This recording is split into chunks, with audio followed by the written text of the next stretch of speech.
where we see Schalke null fear. No, I'm just kidding. That's Origen. Their shirts are also blue. It's been a wild day, guys. This is Schalke, and they're also in a huddle. That's embarrassing. Anyway, they're playing each other, and to get us back on our feet on the ground, this is a pivotal matchup in the race for the playoffs and for the standings in general. So I do want to pull up the standings for just a second, because I think with all the crazy results we've been having over the last couple of hours, maybe we're losing sight of what is actually going on. So, TLDR, what happened so far today is that Fnatic officially locked playoffs.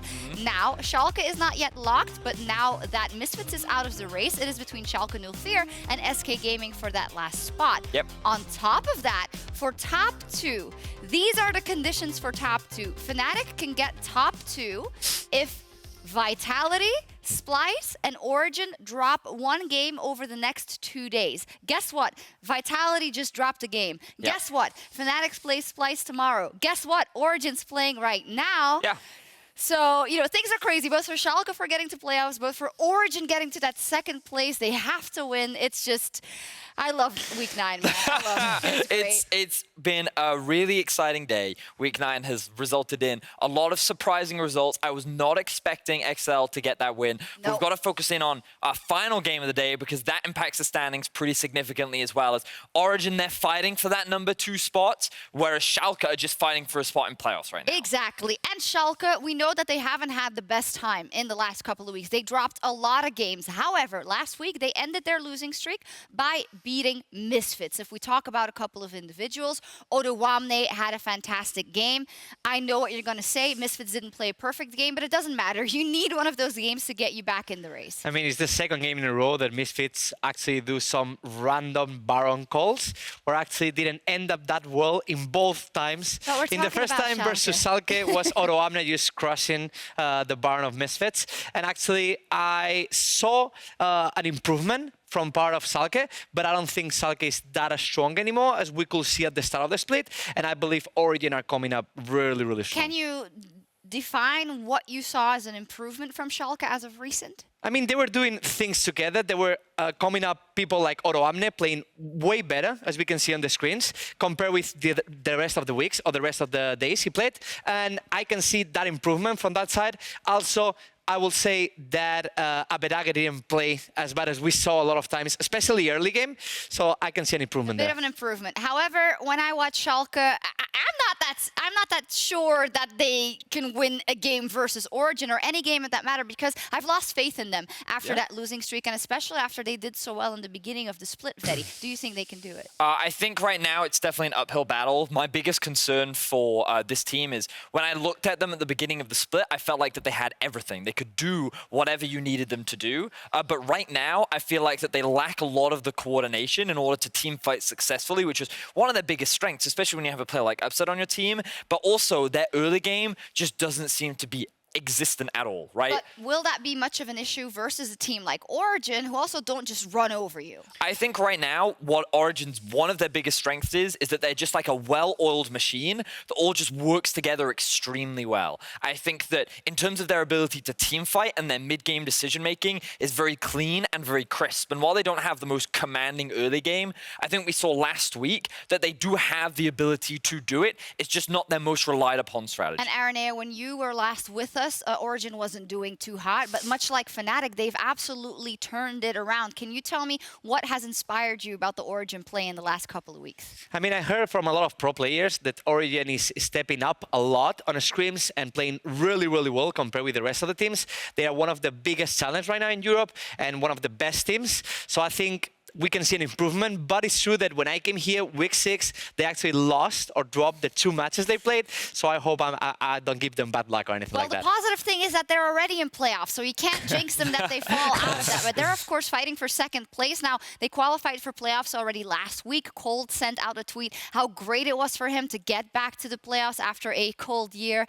But what I think is really cool is that there's such a big redemption arc for so many of these players. Of course, Kold, who was struggling really for a while, even though he was rumored to be one of the best players last year on the Unicorns of Love. But this is a guy that wants to win prizes and wants to be on top. Around him, a player like Mithy. They're all finding their second win. Yeah, I think that when you look at last year for many of these players, it's just a lot of failure. Mithy on TSM, Patrik on H2K, Alphari on Misfits, Kold on Unicorns of Love. The only one really turning something successful into their 2018 was Nukeduck. So when they all came together and joined on Origen, people had mixed expectations around this team. Would it be good? Would it just fail? And it feels like that with the infrastructure that they've built in, and with the plan that they've constructed for this split, they've been growing and growing, and people still aren't paying attention to them. They're still this quiet team that just continues to get better and better week on week, and everyone's excited for the Fnatic versus G2 final, but Origen's still sitting here pretty with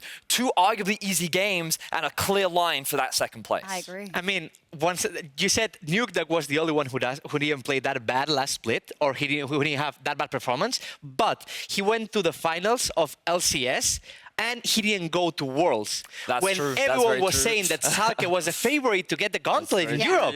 And they didn't get it. So actually the 5 members of this team had a rough year last year. Yeah, absolutely so. And I think maybe that's also helping them right now, that they all are hitting their strides and all are hitting their strides together. I mean, I would say Nukeduck is a star, but nobody jumps out as like the big star on that roster. They are a well-oiled machine. Ara, you wanted to jump in? No, I just wanted to call them the Avengers because they all want to avenge from the last year. And they're actually the team who actually came up like this. Yeah. And you said there is not a real MVP. Like from the fan votes, a lot of times it's Nukeduck getting the MVP. He's the one running up to get to the first place of MVPs, but it's not natural him being the carry on the team. It's same as Patrik. Patrik has insane numbers, insane KDA, but it's Mithy, the one who, when actually perform good, Patrik can do this job. Yeah, so then, yeah, sorry. I think that this is, as we already said, just a well-oiled team that would not, if you replaced any of those players, it's not as good as it currently is. So I think it's really difficult to just pinpoint a certain member that will kind of differentiate them from so many others. And that's why I think it's so difficult for Schalke today, because even if Origen don't have the strongest early game, they just have such a good understanding of how to play from the mid-game onwards. They seem to have a really good read on the meta, and I just feel like overall, they're a very strong team. So I'm struggling to see how Schalke can turn this one around. Can win this. And I think if we like package down the stories of the team, Schalke came in and we didn't really think too much of the roster, honestly, coming in. Yet they went on a tear, but then they fell down. And I'm still waiting for them to really stand back up. So in that regard, a win versus Origen would be very, very good for them, and especially for their playoffs run.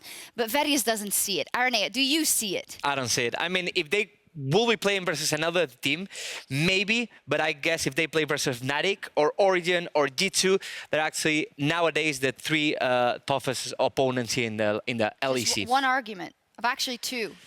Fnatic pulling out that win that they shouldn't have won versus G2. According to Vedius, XL just beat Vitality. I'm just saying. Upsets happen. Upsets happen. Yeah. On paper, they shouldn't win. Yeah, but whose team is upset on? And on that bombshell. It is time to get on the rift and see who will win between Origen and Schalke 04. Let's do it. Let's do it. Let's do it. Yeah. You can't argue with pun logic there. Upsets on one team. Sjokz, I mean, I feel like Sjokz out-analyzed Vedius there. We know that that's generally how things work. Memes reign supreme. And now, we're poised for yet another incredibly crucial matchup for the playoff standings. And I'm sincerely glad that this was not the week that we had to say XL versus Rogue, right? Those games are always interesting. Yes, that's a good one. Maybe one troll game, and everyone's like, yeah, a troll game. And then after that, it's not quite as interesting. For now, though, it is OG versus Schalke 04. And of course, Schalke fighting to stay in the playoffs, need to stay ahead of SK. And on the opposite side, OG very much in contention for second place. But that road starts with a win here. Yeah, and with Vitality dropping their game, second place looking so much closer here now for the side of Origen. Now, coming into this draft, I think a sort of hot topic is going to be Odoamne in the top lane, because in their win for Schalke up against Misfits, Odoamne absolutely popped off on the cannon, and in his last 4 games, he's gone for a mage top laner. My eyes are on whether or not he can get a champion like that to have big damage numbers and to try and pull off this upset for Schalke. For now, however, the focus remains on the bottom side of the map, the Draven and the Lucian. I don't think any kind of surprise there. Kalista as well, so it seems like both teams want to limit the options available. Will we see upset signature Ezreal pick taken away here?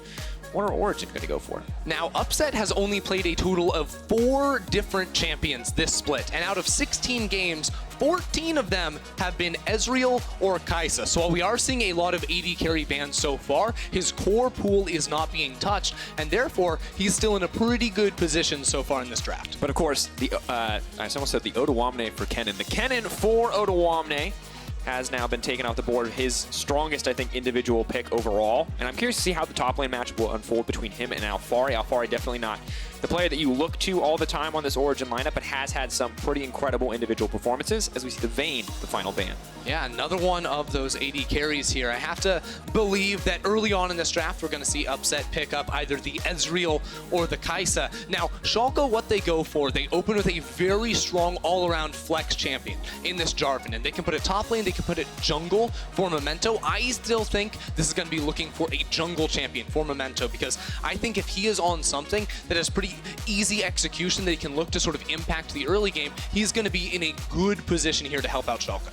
And making sure that Memento is comfortable is, I think, very important for the Schalke lineup. He has had some difficult performances in the past few weeks. Definitely feels like he is part of the reason why this team has struggled. So setting him up for success early, or potentially Odoamne with that flex pick, could be important. But Kold, continuing to stray towards this Rek'Sai. He absolutely loves this pick. It's his 4th game in a row on the champion, and what it brings is just such strong early game skirmishing up against the likes of a Jarvan or any other jungler you can really throw his way. It also gives really nice early ganks if Kold wants to sort of combat and have that level of impact early on in the game. And now the Ezreal as well, so taking away a comfort pick for Upset. The Kai'Sa, of course, remaining in terms of those picks you talked about earlier. 14 games divided between that Ezreal and that Kai'Sa. See if he wants to pick it up right here, or if they risk letting it be banned away as they enter the second ban phase. Yeah, I think Kai'Sa Braum could be a pretty solid combination right here if they wanted to sort of steal away the Braum and put that up against the Ezreal, but no, instead it's going to be the Lissandra. So another very safe option for Abbedagge in the mid lane. We know this player sort of struggled at times early on with a lot of deaths and the enemy jungle support roaming his way a whole lot. The Lissandra is a pick that he could use to sort of stay a little bit safer and then also provide very strong CC and lockdown alongside the Jarvan in the jungle. And I feel like Schalke are looking kind of ease of execution here. We've seen them struggle with some of these more complex comps in the early game, but at their core, back when they were winning a lot of games early in the split, it was a lot of these Lissandra, you found picks like the Camille, now picks like the Jarvan. They're going to make this impact, backed up by what is a scaling hyper carry in the hands of Upset. They have now secured that Kai'Sa for Upset, but the support matchup is going to be a little bit more difficult to lock down as we enter the second ban phase, as Origen have kind of their pick of what to take away. And they will secure the Braum for themselves just to make sure that it can't go into the side of Schalke. Yeah, I really like the Braum here, and then ban away a champion like the Alistar. Having heavy CC is a very good combination with the Kai'Sa. So an Alistar and even a Galio, I think, would actually be a really solid fit here for Schalke. I'm happy to see Origen ban that champion away just for sort of that all-in combination alongside what is already a heavy dive comp here that Schalke is bringing to the table. I mean, so many tools, right? We talk about it with the Lissandra ultimate, but also thinking about the ability for those plasma stacks to be proc to set up for Kai'Sa's dive into the backline if someone finds himself exposed or left vulnerable. But now the Yorick taken away. So while support and engage options are being limited with Origen taking those away from Schalke, these strong solo laners are being taken away from Origen themselves, not letting them get value out of that red side last pick. Exactly, and for Origen, sort of looking now at what they need to fill out their composition, I think they actually need something with reliable engage from the top lane, because when you have a Rek'Sai plus a Braum, that's not a lot of great tools to sort of start off a fight and look for an engagement. So putting Alphari on something that can sort of get things going himself, provide that reliable CC, would sort of round out this Origen composition, because right now that's something they definitely lack. And the Renekton now taken away as well. Of course, Sakabo, very strong individual performance despite the team's loss on the champion. And now, Akali, of course, still up and available if they do want to go for it here. I'm curious to see Akali priority. We did see Jizuke have an okay result, but it was a struggle very much so early on in the game. And we know that Akali is not necessarily favored in the matchup up against Lissandra. That's one of the bans you will see a whole lot. Hello. Now that, an interesting option, most certainly not a champion that we see all too frequently, but could, in theory, match Lissandra if they want to put it up mid lane. I mean, it could go mid lane. It could also go top lane, because I remember Alphari actually playing a whole lot of Swain back when he was popular, you know, beginning of 2018. Yeah, absolutely. You know, spring, summer split, both those times he was a relatively popular pick, and it's because he provides a whole lot of things to the team. First of all, it's long-range, non-committal CC, so it sort of gives Origen some options to find fights and find picks on individual members. And then you're also just a high damage, high sustain sort of quasi-tank in these fights where if you can survive for a long time, you do a whole lot of damage. And it provides a similar value to the Vladimir that Origen themselves banned away, but now, Ender, we see the rest of the team comp revealed. It will be the Elise into the jungle, the Jarvan now given to Odoamne on the top side of the map. But here's where we could see a flex. Nukeduck, of course, notorious for his incredibly deep champion pool. If we did want to see a Swain mid, it could go here, depending on how Origen is feeling. Now, honestly, I think it was kind of a mistake here from Origen to ban the Vladimir instead of the Alistar. I think it was pretty clear what Schalke were looking for in the bottom lane for that combination with the Kai'Sa plus Alistar. And it also means that Schalke are going to be putting the Jarvan in the top side. So that's a very strong early game 2 versus 2, where Memento on this Elise can play around the Jarvan and help him build up an advantage, because the lane against Poppy is one that Jarvan should win early on. Could be a comfortable matchup, but now we're at the point where the Swain is going to is set to go mid lane into the hands of Nukeduck. And this one's difficult because while Swain himself is kind of strong, can be this very aggressive lane presence, he doesn't have the luxury of the get in, get out card that is the frozen path or the glacial path for the Lissandra. So I do wonder if he's going to find himself vulnerable to some of these very aggressive early Elise ganks. And you can see right now in the summoner choice, that's a TP, that's not a cleanse. Yeah, that's exactly what I was looking at, is because usually when you see a Lissandra, you take cleanse. And when you see an Elise, you really take cleanse here for Nukeduck. So he still has some time to switch over if he does want to. But honestly, looking at these compositions, especially if you look top side of the map in the early game, I think Schalke have a lot of really good tools here for Memento to work with and to try to get an early lead. And a lot of comfort, of course, on the side of Schalke as well. Abbedagge's Lissandra was the pick that made us think that, hey, this guy could be rookie of the split. You look at some of his early games, fantastic teamfight positioning, excellent engages to get the team kicked off, and of course, upset on a comfort pick as well. And if anyone could carry this game, it would be the hyper scaling carry on the side of Schalke, no fear. But on the opposite side, Swain in the mid lane, something new, which I'm excited to see. Nukeduck, of course, once again, notoriously large champion pool. Not necessarily always considered an innovator, but always has something special to play. Yeah, I mean, the Swain's a pick we haven't seen in a whole while here in the LEC. I think that Nukeduck is liking his odds here on the Swain as Origen again. This match is so pivotal for them. They need to keep winning these as they get closer and closer towards that second place seed. All too crucial, ladies and gentlemen, as we do get into game now. All right, good audience. You're ready? You're feeling alive? Game 5. Once again, Ender, you said the stakes. I'll say them one more time for the people at home. Schalke fighting to get into playoffs, battling neck and neck with SK as 5 of 6 spots have been locked, and OG in a very tight race for second place. And of course, if you're a Fnatic fan, you are praying for an OG loss here, because what may have started as a pipe dream 3 weeks into the split is now Fnatic very much contesting for that second place. So a win here for OG is critical for their success in the playoffs. And a win for Schalke, just important for staying in the playoff picture altogether. Again, they are tied in wins currently with SK Gaming. A win here would put them at 9 wins and in a very good position to try and get right on into playoffs and have a good performance there. And honestly, coming out of the draft phase, I think that Schalke got a lot of the things that they want to, right? It's upset on his signature Kai'Sa in the bottom lane with a good support for IgNar to try and make plays. And the top side of the map we already sort of touched on has given Schalke many, many tools to work with here in the early game. And now I'm curious, Ender, to see how the execution comes through. Memento on this Elise.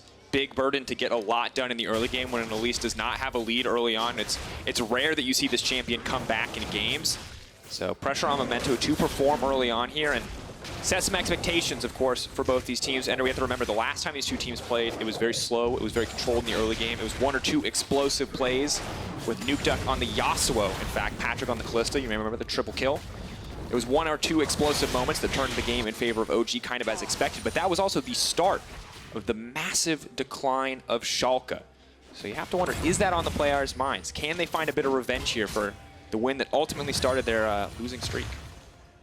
Definitely going to be something sitting with these players, as it was just last week up against Misfits that Schalke were able to get their first win in a long, long time. And, you know, maybe that's what they need to sort of get back on the right, you know, swing of things and get going once more. But I don't know, it's a stiff competition here coming into the last week of play up against Origen.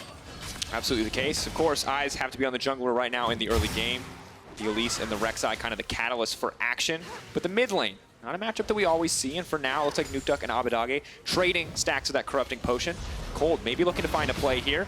Poppy, of course, can. Only level 2, though. Doesn't look like she can deny the flag and drag. That is the knock-up. Now knocked back into the wall. Odoamne trying to get out. First blood dropping for Kold. Well played by the OG top side. Yeah, really nicely done there from Kold and Odoamne. He holds onto his flash, knowing that if he flashes, Kold can immediately follow and get the punish kill right there. So he holds onto the summoner spell, but first blood going into the hands of Kold is going to set him up for a very successful early game. I really like the pathing out of Kold because he sort of hid where he started. Close call right there, by starting actually on the Wolf camp solo. He went Wolves into red into Krugs, which gave him the fastest level 3 clear possible here on the Rek'Sai, and that made for really awkward timing where Odoamne just honestly wasn't expecting a Rek'Sai to be able to be level 3 and to be able to find him at that opportunity. And when you look at this draft, you do not expect top lane to be a window where you can play through in the early game, but now with a little bit of a lead onto a Poppy, with a lead onto this Rek'Sai, it very much has become one. And if you get behind in this matchup as a Jarvan, the fact that you can't actually flag and drag against a Poppy is brutal because you can't go in, and you definitely cannot go out if Rek'Sai shows up. Yeah, Odoamne is also just going to sort of feel the pain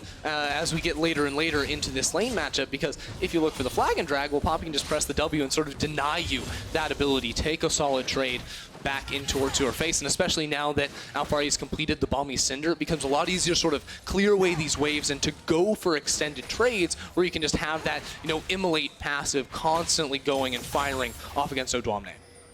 Once again, just a fantastic start for OG. Of course, not the biggest gold lead, but turning around some matchups we may have expected to be Schalke favored. It's, of course, not the end of the day. Memento with a 2-camp lead is using the sweeper now. Will spot out this ward and at least clear out a little bit of vision, but will not be able to pull off a successful gank. Would have to commit a little bit more time if you wanted to play for it. And it will force Patrik to play a little bit more respectfully, and actually right now Origen's bottom lane has an advantage when it comes to ranged minions, as of course, right as I say that, Upset's going to clear them away. So the pressure from Memento not going to mean a whole lot other than OG give a little bit more respect here for this 2v2. But I would like to sort of touch on this mid lane a little bit, because Nukeduck is piloting the Swain. It's not a champion you expect to see, but I actually really like it here up against the Lissandra, because one of Swain's biggest weaknesses is that he's actually relatively low range. You know, when you're spamming the Q, it doesn't give you a whole lot of reach in terms of minion clear to get the push advantage or even trading back. But against the Lissandra, she's also very low range, so it does give Nukeduck some room to sort of clear away the waves and trade up against this relatively safe mid lane pick. And of course, the threatening burst that we usually see from Lissandra could be heavily mitigated if he decides to go for a more defensive build like the Rod of Ages early on. Still though, Ender, no cleanse in this mid lane. And now with level 6 coming in for Abbedagge, I think we just have to wonder, when is Elise going to show her face in this mid lane? But with Swain getting level 6 as well, it only gets harder. It gets harder, and Nukeduck is also going to be running the Unsealed Spellbook, so while he just used his teleport to get back into lane, it now gives him the opportunity, hey, switch over towards something like the Cleanse if you think you're going to be ganked, and that will give him a little bit more protection. It'll sort of bail him out of a potentially rough situation, because I agree with you. If he doesn't have the Cleanse, I think that Memento absolutely should be looking for a gank path around this middle lane, and right now, that would be coming from the top side, because OG actually put down some really solid control wards to give Nukeduck cover underneath this middle lane.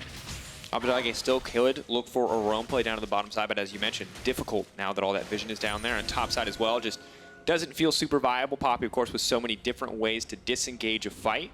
Good news is Odoamne, despite losing out on that initial play, is still able to match Poppy in terms of relative pressure, although now forced to back off as he's burned most of his mana pool.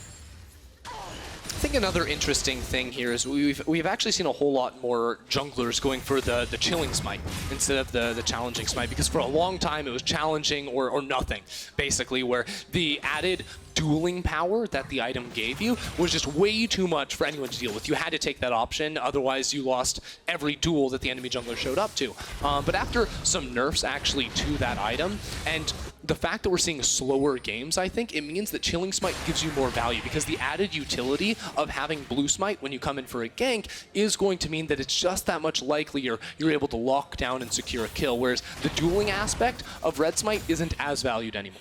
And of course, for a champion like Rek'Sai, who needs to get into melee range to find that knock-up, and for Elise, who needs to land those critical skill shots, the slow is very valuable. That's the knock-up. Mithy is going to get stunned up here, but now IgNar may have strayed too far. The TP coming in. Kold now trying to back it out. Alphari finds knock into the wall. Memento just deleted. IgNar next on the menu. Just going to walk him down and give Patrik the kill as well. OG now dominating this early game. Really nice shot calling there from OG. They get the teleport flank in there from Alphari after IgNar overcommits with the headbutt pulled combo. And then they make the call, let's just actually stick on towards Memento, get that kill first, because they knew IgNar was in so deep that he would not be able to escape. So it's a very nice setup and a very nice cash in here for OG, who now sit 3-0 in the kills. Grabbing the Cloud Drake as well. Of course, 2 plates do go over to Odoamne on the top side. It will balance out some of the gold that Poppy was able to get with that bottom side play. But evening out after Poppy's made such a big impact on the map does not feel great. Now watch this one more time, because it starts out with a nice play here from Schalke, but Kold read Memento like a book, and then this wall slam here from Alphari leaves absolutely zero room for Memento. He can't even use his flash to escape right there, and OG can donate the second kill over to Patrik to sort of snowball this Ezreal. In the mid lane, what we thought once was an avenue is only going to get harder as the Catalyst is, of course, completed. Swain closer and closer to that Rod of Ages and able to just indefinitely sustain this push, matching what the Lost Chapter has given to the side of Abbedagge. Kold going to donate this blue buff over to God. Lissandra just going to struggle so much to get this push through, and you're in a difficult position because the Elise very much behind overall. Would like to have that gold and experience himself, and Nukeduck maybe now fishing for a greater play. He's going to get the pullback just in time to stop the clock from being reactivated now. Activates the ult and just going to walk Abbedagge down. The flash forward is going to be brought back. Oh, Abbedagge. Here comes the Demon Flare. Push it again. That's the kill. Poor Abbedagge in the mid lane tower. The whole play starts off with him tanking one shot from that, and then Nukeduck understands exactly what he can do on this Swain, and Abbedagge doesn't flash the initial root right there, so really nice punish from Nukeduck, who now sets up OG to just completely run away with this game. And now, of course, the Summoner Spell, but has the cleanse as well. So even if you wanted to go mid lane, it only gets harder. Has the free boots. And a 20 CS lead on top of that. And he's backing now, and I feel like he's going to complete the full Roa. Yeah, he's sitting on 2.3K. Yes. Oof. And so much we thought would be decided with some, maybe like last time, with some explosive mid-game calls, but the early game from OG has been so incredibly dominant, Ender. Yeah, I mean, it was just really, really crisp all around, starting with Kold's clever early pathing to get the first blood topside. Then, again, it's Kold who counter-ganks in the bottom lane to get 2 more quick kills. And then Nukeduck's like, hey, wait a second, guys. You're getting a lot of kills without me. I definitely want to participate as well, so I'm going to solo kill the rookie mid laner, and he adds 1 more rookie head to his kill list. Oh, God. The man. Unstoppable against these rookies. Part of his legacy. I feel like, you know, Nukeduck is sort of like that guy that goes and hunts game, right? You know, and he's sitting in his room with a bunch of leather chairs, and he's got, you know, the head of Abbedagge and Nemesis and all these players sitting around his room. I get what you're going for, but that's a little dark, Ender. I'm not. He actually just slaughters every rookie he plays against. It's true. It's brutal to play against Nukeduck, no doubt. And he has these niche counter picks where you go, hey, Lissandra, that's my comfort pick. He's got, oh, I've got something in the book for that one. And Alphari now has to run. Abbedagge going to do what he can? Is he going to try to solo clear that one? No, just spotted Kold out, and Kold, of course, going to get right out with the tunnel. Now Odoamne can just walk down, and they can try to secure this Memento here as well. So Rift Herald at least will go over to the side of Schalke. Would start to even up some of this 2.5k gold deficit as we are 11 minutes into the game. But first items are now getting completed on the side of OG Enter. Not so much on the side of Schalke, which is a bit of a concern, but the Warrior, a massive damage spike. And now additionally the Rod of Ages as we see the Herald for summon top. This is exactly what I wanted to see from Memento. Go for a plate gank with the Herald on the top side of the map. They can easily knock out this turret. What I mean by plate gank is that you're not actually ganking to get a kill. You're ganking to get that money off of the tower and off of the turret plate. And you gotta go for that before the 14-minute mark, and the plating does fall. So he will try to keep Odoamne ahead in gold in terms of the top side of the map and keep the team overall at least close here to the OG squad that's doing a really good job of snowballing the early game. And of course, while Alphari does have the tools to disrupt the Jarvan, remember the Jarvan Cataclysm is unstoppable during the animation, so at least can't shut down the Jarvan completely in the fights to come, but Diving into a Swain, always difficult. Of course, this is much weaker than the last time we saw Swain be really popular and competitive. Demon Flare definitely had the ratio kicked down a few times in the nerfs, but incredibly powerful, especially with a lead, and the CS just continues to stack up in the favor of Nukeduck. Doesn't even need a flash in the mid lane, has the heal, has the cleanse. He just switches over all the summoner spells he actually used already with that unsealed spellbook. But I do think it is sort of an interesting composition here from OG, because you look at the tools that they have, and again, one of the weaknesses of this comp is that you don't have a lot of ability to force hard engagement. So when you get a lead like this, oftentimes when you're playing a comp similar to this, the gold sort of stagnates. You know, you get this early advantage because the Rek'Sai's popping off, and then it doesn't really go that much further, and you have to wait till objectives spawn before you really get anything done. So we have to watch OG and how they can sort of kite back in these fights and stay alive. Nukeduck is going to cleanse up, but oh, that is going to be the stopwatch use. He's healing up as much as he possibly can. Needs to use a little bit more. He's still alive. Nukeduck living. The Cataclysm comes out, and they're going to be able to kill him. They do get the shutdown. Mithy now in trouble. Memento going to fall with the Cocoon. That should be 2. No, Mithy makes it to safety. He's Kold sniped on the backside. Patrik finds a way to get the kill for his team, and now IgNar has to run for his life. The double knockup, stepping away as Upset comes back, looking to turn the play back, but he's knocked out immediately, and Kold goes under, comes back up, but still goes down in the end. Odoamne debating whether or not to extend the play. Upset is here as well, but both sides are going to back off. It was a good start there from Schalke, but they overcommit to try to get the kill there on towards Mithy, and OG are able to punish and actually come out on top in that trade. 3 kills for 2, as well as some pressure on that bottom lane turret, and it was actually Patrik with the true shot barrage sniping off a member of Schalke there to really hammer home that OG are still in control. Difficult when you're that Elise getting sniped off. Tough spot to be in. Of course, Schalke is still showing signs of life, though. That is going to be important. Odoamne able to show up just in time to get something done, but we look at this play and you can see just how long it takes to kill the Swain. Now the good news is they get enough bursts that it's not impossible.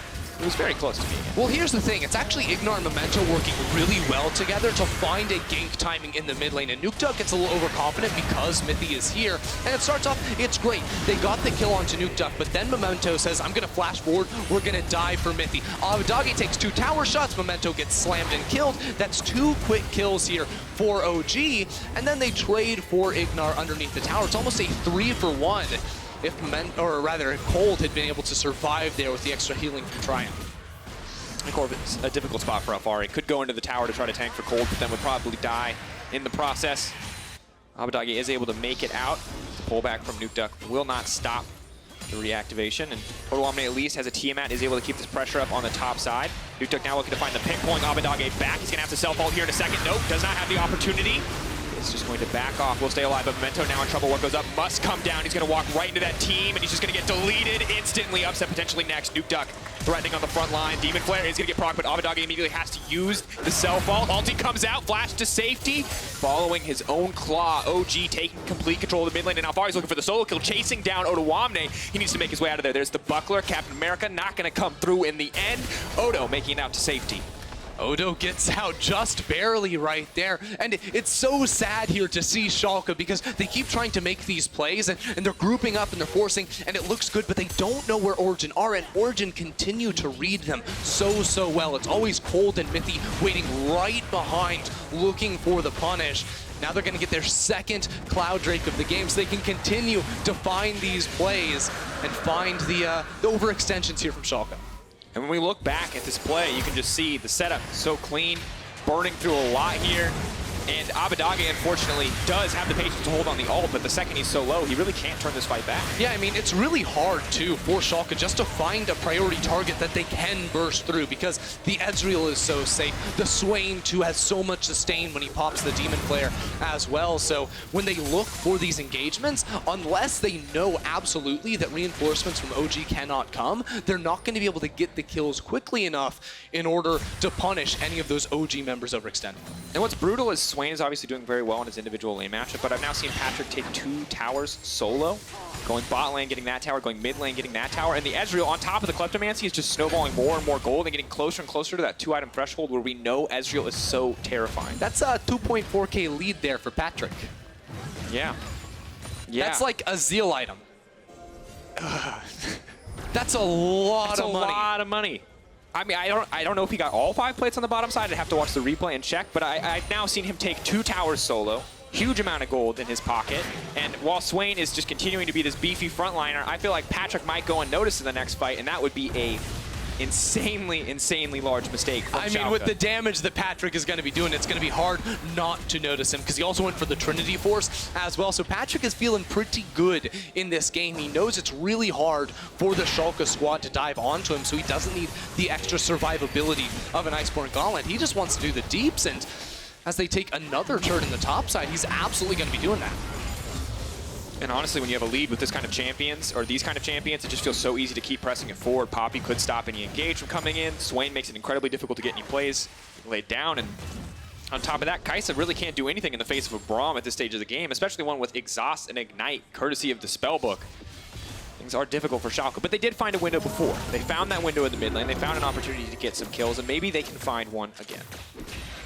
We're going to be looking for that, looking to see how IgNar and Memento can work together. Because if you think back to when Schalke was successful at the start of the split, it was IgNar and Memento functioning so well as a duo. And honestly, we haven't seen that in so long. I think both Memento and IgNar have had troubles of their own, you know, sort of personally in these games. And it's meant that the duo hasn't been able to come together and to find the plays that they had been able to in the first few weeks of play. So, I mean, if they're going to get anything done in this game, I think it has to be off the back of an Alistar or an Elise, or even a Jarvan if they want to loop Odoamne into the picture as well. They have to find isolated members of OG that they can punish. And remember that this is an incredibly crucial game for Schalke, because once again, we look at the standings, this team has not locked in their spot yet. SK Gaming is hot on their heels. A loss here would tie these two teams up. Of course, the head-to-head is 1-1, so they would force a tiebreaker. But definitely a difficult spot to be, because OG, they get to play a happy battle. They're in playoffs. They get to fight for second. That's, of course, important, but if you lose, you're still in playoffs. You still get to play those best-of-5s. You have a chance to make it to the top, but Schalke losing out here could mean they don't even get that chance. They don't get the opportunity to show what they've got in a larger format. Yeah, I mean, you look at some of the players on this team, and you expect to be in the playoff picture. The fact that Schalke are just sort of trying to hold on at the moment is a big disappointment for them. If they make it into playoffs, then they have the opportunity to try and do things around. But first, Origen is going to be standing in their way, and with a 6,000 gold lead at the moment, with a Baron buff spawning onto the Rift as well, things are looking more and more difficult here for Schalke as they hope they can set up the perfect team fight around Upset. And we talked about the lack of kind of reliable, consistent engage options on the side of OG. Now that problem is solved if you go to Baron, if you set it up, and the enemy team has to come to you. So incredibly difficult spot for Schalke to find themselves in. Walking into a Swain and a Poppy just does not feel good ever. And I mean, just walking into darkness too, right? Because Schalke have had so little control, especially over the top side of the map. They have 0 wards inside of their own jungle, let alone inside of the river surrounding that Baron as well. So it's a nightmare for Schalke to try and walk in and ever procure some vision. Now, good news. Upsets Kold. 23 creeps away. Oh, we're getting there. There's an option. It can happen. A small gold spike gets him closer to 2 items. 2 items for Kai'Sa, obviously very strong. Closer and closer to the double evolve there, but maybe we'll let him output more damage than Ezreal in teamfight, as Ezreal is now stacking a 2nd tier. Good old Patrik. Was not worried, does not need the Blade of the Rune King, feels quite comfortable, so we'll go for the 2nd tier, of course. Incredible mixed damage scaling as we get later in the game, and already at that 2 item threshold that does make Ezreal so incredibly terrifying. Now, interestingly, on the Kai'Sa, usually we see them go for a pickaxe earlier on to try and get that 2nd Q evolve, but because Upset actually has the Dorans as well as the Kold in the inventory, he's sitting at 109 bonus attack damage with the Infinity Edge and, you know, adaptive stats from your runes as well. So Upset does have that Q evolve, which means he's going to be getting 10 missiles on every Q, which, I mean, to be fair, he's still down in this game, but it is important to call out that he does now, you know, start to hit some of those evolve thresholds. And there's a lot of hidden power in Kai'Sa's kit, right? And we see it so often with these champions who use Rage Blade really well, and Kai'Sa as well with the different ability evolves. I feel like it's always something you have to call out just because item-wise always feels like the easy indicator, although Alphari. Oh, now Cataclysm, we're going to extend this play. All right. Oh, flash away. Now it's just a 1v1. Alphari's just going to use it as a taxi. Upset now coming in.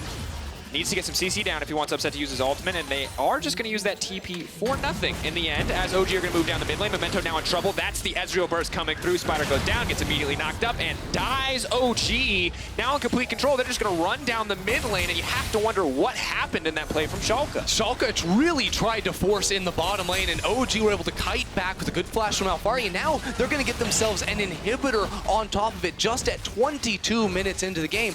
I mean, they can even walk back towards the Baron because Memento is still going to be dead for 15 more seconds. And this is the style we expect from OG. It's very clean, it is very controlled.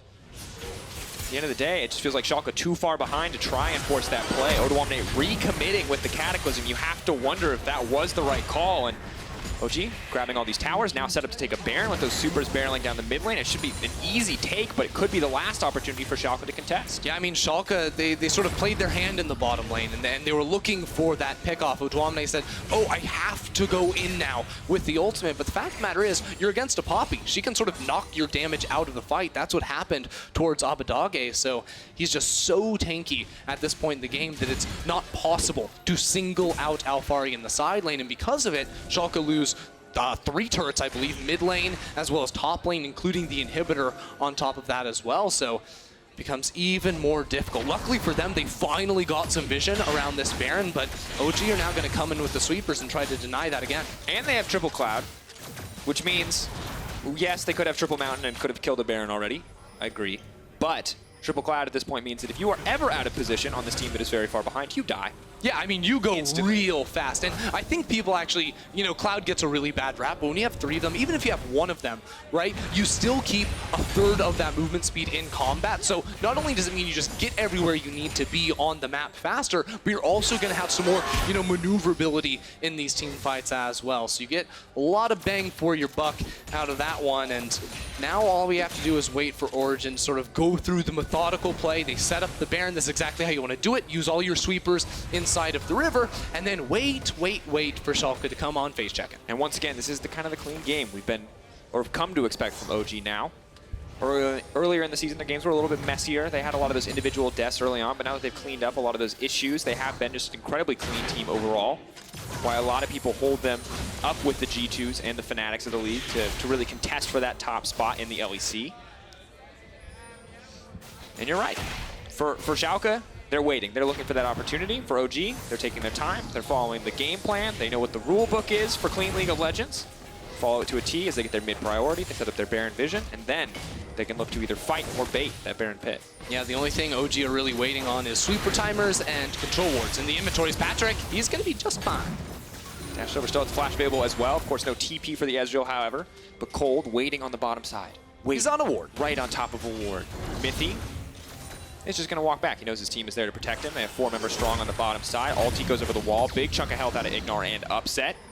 Abbedagge looking to find him in the pinch. Now going to find the engage immediately. Mithy taken down. That's not a good opportunity to start it off. IgNar now engaging on Kold. The flash out to safety. The retreat. Swain nowhere nearby. They can't keep the fight going. And OG giving up that kill. Solid punish there from Schalke. I mean, they've been looking for this pick for so long, right? Where they just bring everyone to the same area and force that engagement. Now, they end up trading some flashes on junglers, so it's not even like Schalke actually had to use too much right there. The ultimates will come back relatively soon, and they're going to appreciate some of, you know, the gold they get off of that kill and some of the respite they get just by, you know, having Origen with only 4 members on the map instead of 5. And of course, at this point with the member down, it would be very difficult for OG to force. It would be a bold play and definitely not one that would be easy to pull off, so not something we expect from OG, knowing that they can make the 80% plays and not the 50-50s.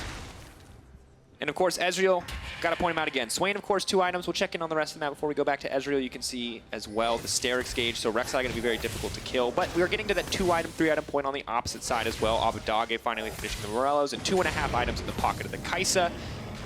It's going to be good news. Yeah, and as we flip to the next page in textbook League of Legends with Origen, Mountain Drake is going to be spawning in 5 seconds. They've already set up with 3 members around the pit, so going to be an easy pickup there for Origen as they take that objective that's going to make it so much easier to secure the Baron. And then I have a feeling they're going to head on up to the top side of the map to secure that Baron. We'll see. I feel like it might happen, or I don't know. I'm not convinced yet. But Nukeduck will start to clear out the vision, so it does look quite likely. Now, Abbedagge in a difficult spot. The team needs to push for a little bit more vision. They have the wards in their inventory necessary to do so. You can see 3 control wards on the side of Schalke, but have to be careful. Schalke now pushing for that mid priority. Will try to clear some of the vision back from the side of OG. They have to be careful because if OG come to contest, they should win the fight given just the raw stat advantage. At this point, I feel like OG are just waiting for Patrik to finish stacking that Archangel. He's at about 550 right now on the Ezreal, and you know, going to be stacking that up fast, spamming out all of his spells ASAP, and then moving on into the Schalke jungle. And of course, reminder that once it's fully stacked, it goes from converting 1% of your mana into AP into 3% of your mana, which is, you know, tripling the value of that passive, which is huge. Yeah, and it also gives you a big old shield based on how much mana you have, and when you have a Mirror Mana and the Archangels and a Trinity Force, that's a lot of mana. Thank you, Andrew. That is my analysis of that build. High quality. It's lots of mana. There you go. Reading the items. You never know. Some people don't. Of course, 3 items for the Kai'Sa. Not the biggest breakpoint for Kai'Sa overall, but the 4-item point usually the one that people reference more, but not going up against a normal crit AD carry. Now Alphari trying to find the fight. Cold off to the flank. Nukeduck could be right in the middle of everything to knock up on a Memento. If they take out the jungler, it should set them up for success. Abbedagge in the backside. They're peeling him back. Mithy going to miss the engage as well. Abbedagge retreating. Nukeduck and the rest of OG have burned so much. They're not able to get a kill, but they are now set up to go right to that Baron. Yeah, OG really tried to force the fight right there, but you can see sort of the weakness of this composition. Yet, they do chunk out Memento, so they go straight back over towards this Baron. They're going to be starting it up, though, and they're missing an ultimate on Alphari, ultimate on towards Mithy. Schalke, this is their best chance possible to punish OG. TP up from Upset. They're not sure if it's happening. Odoamne needs to be careful. They're going to try to deny the entrance. Is he going to be able to even use the ultimate? No, just locked down completely. It's a huge miscommunication from Schalke. They had a blue trinket. They used it after Odoamne had already been picked off, so they lose their frontliner. Now they have to sort of walk in 4v5. This is not something you want to lose this fight. The game is over. Schalke Memento stepping forward, hoping to steal it, but I don't think it's going to happen. Now on the retreat, Abbedagge trying to pull it back with the Baron being burned down. They cannot contest this one. Memento has to walk away empty-handed, and OG about a 10k gold lead in their back pocket now on top of the Baron buff. Oh man, you can see exactly how OG want to play around this objective. They started up, realized, no, we're not going to risk losing it. We turn, we go immediately over towards Odoamne, and because the blue trinket didn't come in before he face-checked into the 5 members of OG, he fell down, and Schalke really had no chance of contesting. And just a difficult spot to be in when you're on the back foot like that. You can't afford to make mistakes like, you know, mistiming the blue trinket, not knowing that was there, stepping too far forward, and it's always terrifying walking to that pit because they're either in the pit taking Baron and you know you have to go, or they're waiting in that bush, waiting because they know that you have to go as well. And OG play the better end of those mind games. I mean, honestly, Schalke have a lot of tools to what? One more auto. I think he's going to go back for it. Ulti. Now you ulti. And now you Q when he comes down. W. I think they'll be able to get it. They're going to be able to kill Odoamne too if they're not careful. The Q forward, trying to now make his way out. Of course, Upset now trying to find the fight, immediately going to go in. Nukeduck now trying to peel off. Of course, a lot of frontline damage. Mithy trying to get the fight started. That's a double man knockup. Now pulls back. Kold can follow it up. Nukeduck flashing forward. That's Death's Hand. Another one going to go down. Double for Nukeduck. A third coming in for Patrik. Smiles on the faces of the OG coaching staff as they barrel through this base. Origen wiped the fight with 30+ seconds on every single member of Schalke. They're going to be looking to end the game right here. Drakos second place, looking so much closer. Closer and closer with every win. Christie, Odoamne retreats back to the fountain. He knows this one is over. Alphari throwing down some wards just to let him know. Gonna knock him right back into his own fountain. They're taking their time. They're burning their Zonias. They're pushing every active they got, celebrating this win. OG, a confident and clean game. Kill the Nexus and get one step closer to second place. Nailed it. At the end of the day, it was clean, it was controlled, it was exactly what we expected from Origen, and while there were moments of life from the side of Schalke, it just looks like OG were in control from minute 1. I mean, from minute 1, right, Kold's early game pathing, just knowing exactly where Memento was going to be, knowing where Schalke wanted to force a play, and he was able to be there, and they were able to punish this Schalke squad. It felt like that continued the entire game. Well, Schalke, they saw opportunities, they wanted to make these plays, but every time they tried to execute on it, OG were always ready to punish them. Absolutely, and for Schalke, it's a terrifying spot to be in. The 1-to-1 head-to-head record with SK means that you lose tomorrow, SK lose, you got a tiebreaker. You know, on the opposite side, of course, you win, they lose, you're in. But if they win and you lose tomorrow, you're done, you're out, and that's it. And for a team that started so incredibly strong. Because you got to remember, if we go back to like week 4, week 3, we're like, this is the team that's going to contest G2. Yeah, they were like 7-1. Yeah, this is the team that's going to rise up. It's them or Vitality. Someone's going to stick it to G2, and it's going to be one of these teams. Yeah, that story has changed in the recent weeks, Henry. It really has. Now going into the last day of regular season play and tied with SK for 6th place. This team needs wins. They need wins now, and then they can try to, you know, fix the pieces of the puzzle and try to get everything back in order here for playoffs, because this team is just hanging on by a thread and they are very close to falling out. Brutal situation to find yourself in after what was just once again a fantastic start to the split. But for OG, good signs, smiles on their faces, closer and closer to finding that 2nd place. Just a reminder, 2nd and 3rd, incredibly valuable in our playoffs format. 3rd lets you choose between 5th and 6th for who you want to face, which the most important part of that is not Fnatic. Don't want to face, you get 3rd, you're guaranteed not to play Fnatic right now. And 2nd, getting that bye, immediately facing G2, but with the luxury of losing a best of 5 if you can't win the day, and coming back in Rotterdam to try to find a path to the playoff or the finals. Yeah, I mean, it's absolutely huge, right? Making that top 2 and having that guarantee, having that ability to fall down and still pick yourself right back up. The new playoff format, I think, has sort of opened a lot of eyes here, because now regular season seeding means so much more. And going into the last day of play here, we have a fight for 6th place and we have a fight for 2nd place, and both of them are absolutely massive. Definitely true. And as far as replays go, we have a fight that ended the game in the end. We'll take a look at it one more time. Ender, let's talk about this one. This is Patrik doing everything he can to try and kill Memento. Memento does a really nice job of trying to avoid it, but unfortunately, Patrik says, nah, I'm gonna flash in, I'm gonna kill you. And then Schalke say, well, there's only 3 people down here, maybe we can force the 4v3. But time and time again, they try to force with the advantage. They can't kill OG fast enough, so OG are able to turn things right around, bring all 5 members to the bottom lane, and charge right on in for the victory. And this is not a team, ladies and gentlemen, that you can kill quickly. Rek'Sai, he goes under the ground. Nukeduck is Swain, he's unkillable. You've got Poppy, who's basically unkillable, and you have Seraph Ezreal, also incredibly hard to kill. With the QSS too. Yeah, so absolutely brutal situation. They were caught between a rock and a hard place. They really didn't feel like there was the right choice in the end. But we've narrowed it down to Alphari, Kold, and Patrik in the key player of the game vote. Who on OG do you think deserved it? Let us know. At LO Esports on Twitter is the place. Ender, you were non-biased before. Are you biased now? I'm so biased. Who is it? Kold. He crushed the early game. He knew exactly every single play that Schalke tried to make, and he shut him down. All right. Well, regardless of how Kold played, we are, of course, going to have Mithy on PGL. And it looks like we are setting up with an interview with the man you claimed, the brilliant jungle pathing, the early ganks. To learn more about OG's win, let's check in with Kold and Alphari. Thank you very much, guys, and thank you for joining me after this victory. How important is it for you to grab this one today, Alphari? It's pretty important, but at the same time, it doesn't mean anything unless we win tomorrow. So we just need to take it still one game at a time. I guess that you guys were pretty happy about Excel winning earlier today, right? Yeah, I mean, it's pretty fortunate. I didn't see it coming. It's pretty good. Now, Kold, I want to bring back some memories from last year. Do you remember the last interview we had last year? Was it a sad interview? I don't know. It was a sad don't interview. remember 100%. It was a sad interview. You were playing with UOL. You were eliminated from the LCS, and you actually told me that you didn't know if you were gonna come back ever playing because, well. I mean, you don't know, obviously. Yeah, I mean. Yeah.